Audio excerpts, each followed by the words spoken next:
పనికిరానిది ఏది? వంశధార అడవుల్లో చాలా జంతువులు ఉండేవి. వాటిలో దుర్ముఖి అనే కోతిపిల్ల ఒకటి. అది చెడ్డ స్వభావంతో పొగరుబోతుగా తిరిగేది. తన అల్లరి పనులతో, వెర్రి చేష్టలతో అక్కడి జంతువులకు కష్టం కలిగించి ఆనందించేది. దుర్ముఖి పెట్టే బాధలు పడలేని జంతువులన్నీ దాని తల్లిదండ్రుల దగ్గరికెళ్ళి, పని పాటు లేకుండా మీ పిల్ల తిరగడమే కాకుండా మా పిల్లల్ని చెడగొడుతోంది, చిన్న పెద్ద చూడకుండా ప్రవర్తిస్తోంది, దాన్ని సరైన దారిలో పెట్టండి, మంచి గురువును చూసి అక్కడ చేర్పించండి, చెడు నడత వదిలేసి దారిలో పడుతుంది అని చెప్పాయి.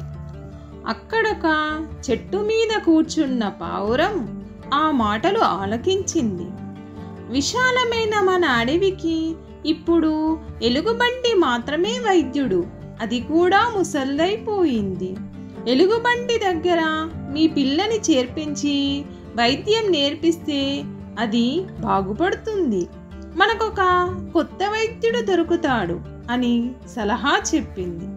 ఆ సలహా నచ్చడంతో దుర్ముఖిని బతిమిలాడి జంతువులన్నీ ఒప్పించాయి. ఏ ఊహలో ఉందో కానీ అది సరేనంది. వెంటనే దాన్ని తీసుకుని ఎలుగుబంటి దగ్గరికి బయలుదేరాయవి. అప్పటికే దుర్ముఖి గురించి తనకు తెలిసినదంతా ఎలుగుబంటికి చెప్పిందొక కాకి. ఎందుకైనా మంచిది, జాగ్రత్తగా ఉండమని కూడా చెప్పింది. నిజానికి ఎలుగుబంటి మంచి వైద్యుడు.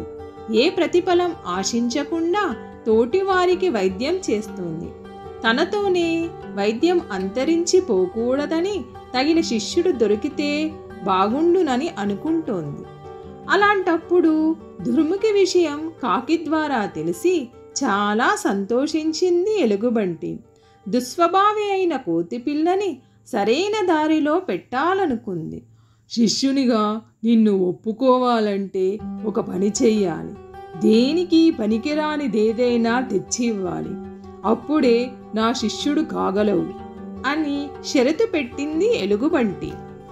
లోకంలో పనికిరానివే ఎక్కువ ఉంటాయి, అవి తేవడం చాలా సులువు. కష్టమైనదేదో అడుగుతుందని అనుకున్నా, ఇంత సులువైనది అడిగింది, అలా వెళ్ళి ఇలా తెచ్చేస్తా అనుకొని సరేనంది దుర్ముఖి. కోతిపిల్ల అడవిలో వెళుతుంటే దానికో గాడిద కనబడింది.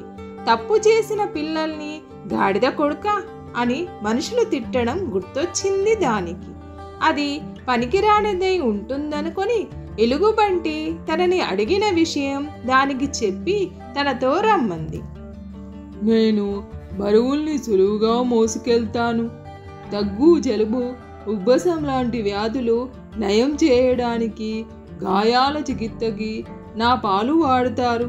నేను పనికిరాని దాన్ని కాదు అంది గాడిద. మళ్ళీ ముందుకు కదిలింది దుర్ముఖి. ఈసారి దానికి కావు కావుమన్న అరుపు వినబడితే చెట్టు మీదకు చూసింది. అక్కడొక కాకి ఉంది. దీని అరుపుల్ని వింటే కాకిగోలా అని తిడతారు జనం. ఇది పనికిరానిదే అవుతుంది, దీన్ని తీసుకెళ్తా అనుకొని కాకిని తనతో రమ్మంది. చనిపోయిన వాళ్ళకి పెట్టే పిండాలను నేను తిన్నప్పుడే మనుషులు తృప్తి పడతారు. మనుషుల ఇళ్లలో చెత్తను తింటూ వాళ్ళ పరిసరాలను శుభ్రంగా ఉంచుతాను. కోకిల గుడ్లను పొదిగి పిల్లల్ని చేస్తాను. నేను పనికిరాని దాన్ని కాదు అంది కాకి. ఉసూరుమంటూ మళ్ళీ బయలుదేరింది దుర్ముఖి.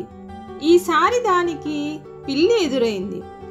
ఇండ్లలో పడి పాలు తాగేస్తుందని, పిల్లి ఎదురైతే అపశకునమని తిడతారు మనుషులు.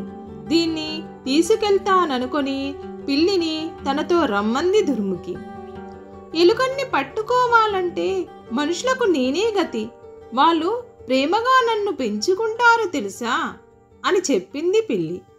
ఈసారి మరో దిక్కుకు నడుస్తూ వెళ్తున్న దుర్ముఖికి ఆవు కనబడింది. తిండి పెట్టడం దండగని వదిలేస్తే అడవికి వచ్చినట్టుంది, పనికిరానిదే అయి ఉంటుందనుకొని ఆవుని తనతో రమ్మంది దుర్ముఖి. తోటి ఆవుల నుండి విడిపోయి పొరపాటుగా వచ్చాను ఇక్కడికి.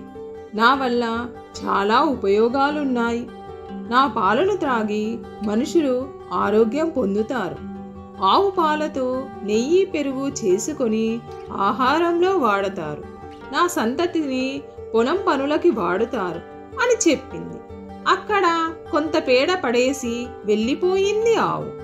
ఆవు పేడని చూడగానే దాన్ని తీసుకెళ్లి ఎలుగుబంటికి ఇవ్వొచ్చని కోతికి బుద్ధి పుట్టింది.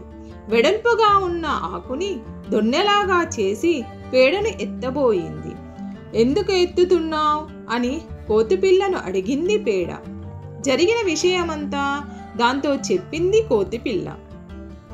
అయితే అది నాకు వర్తించదు. పొలాల్లో సారం పెంచడానికి రైతులు ఎరువుగా వాడతారు నన్ను. ఆవు పేడతో గొబ్బెమ్మలు, పిడకలు చేసి పండగల్లో ఉపయోగిస్తారు. ఆవు పేడ కలిపిన నీటితో కల్లాపి చల్లుతారు అని తన వల్ల ఉపయోగాలు చెప్పింది పేడ. ఆ మాటలకి దుర్ముఖికి తల తిరిగిపోయింది.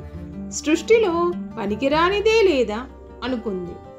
అదలా ఆలోచిస్తుండగా ఆ దారిలో వెళుతున్న ఒక సాధువు దానికి కనబడ్డాడు. సాధువుకి నమస్కరించి తన సమస్య చెప్పింది దుర్ముఖి. అప్పుడు సాధువు, నువ్వు కలుసుకున్న జీవుల వల్లే కాకుండా ఆఖరికి పేడ వల్ల కూడా ఉపయోగముందని తెలిసింది కదా, మరి నీ వల్ల ఏ ఉపయోగముందో చెప్పు అన్నాడు. ఎంత ఆలోచించినా తన వల్ల ఉపయోగమేమిటో ఒక్కటీ తోచలేదు కోతికి. ఏమీ చెప్పలేకపోయింది. ఇప్పుడు అర్థమైందా నీ విలువ ఏమిటో? పేడ కంటే కూడా పనికిరాని దానివి నువ్వే. ఎలుగుబంటికి నిన్ను నువ్వే సమర్పించుకో.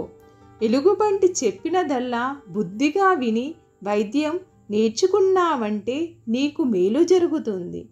అప్పుడు ఎన్నో జంతువులకి, జీవులకి నీ వల్ల ఉపయోగం కలుగుతుంది అన్నాడు సాధువు. సాధువుకి ధన్యవాదాలు చెప్పి ఎలుగుబంటి దగ్గరికి వెళ్ళి, పనికిరాని వస్తువు తేవడం కోసం చాలా వెతికాను, ఒక్కటీ కనబడలేదు. ఆఖరికి పేడ, ఎండుగడ్డి, వేపపుల్ల, కరివేపాకు కూడా వాటి వల్ల కలిగే ఉపయోగాలు చెప్పాయి. నేను మాత్రమే పనికిరాని దాన్ని. ఎవరికి నా వల్ల ఉపయోగం లేదు ఇంతవరకు. నన్నే తీసుకొని వైద్యం నేర్పించి పనికొచ్చే దానిలా మార్చండి అని కన్నీళ్లు పెట్టుకుంది కోతి. ఎలుగుబంటి, నీవేంటో నీకు తెలిసింది కదా, నీలో గర్వం పోయిందనడానికి అదే సంకేతం.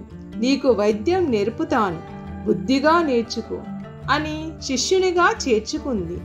కొన్ని సంవత్సరాలకే ఎలుగుబంటి దగ్గర శిష్యరికం చేసి వైద్య చిట్కాలు నేర్చుకొని అడవిలోని జంతువులకు సేవలందించి మంచి పేరు తెచ్చుకుంది దుర్ముఖి. మీకు ఈ కథ నచ్చినట్లయితే లైక్ చేయండి, మీ ఫ్రెండ్స్కి షేర్ చేయండి. మరిన్ని కథల కోసం కథా సమయాన్ని సబ్స్క్రైబ్ చేయండి.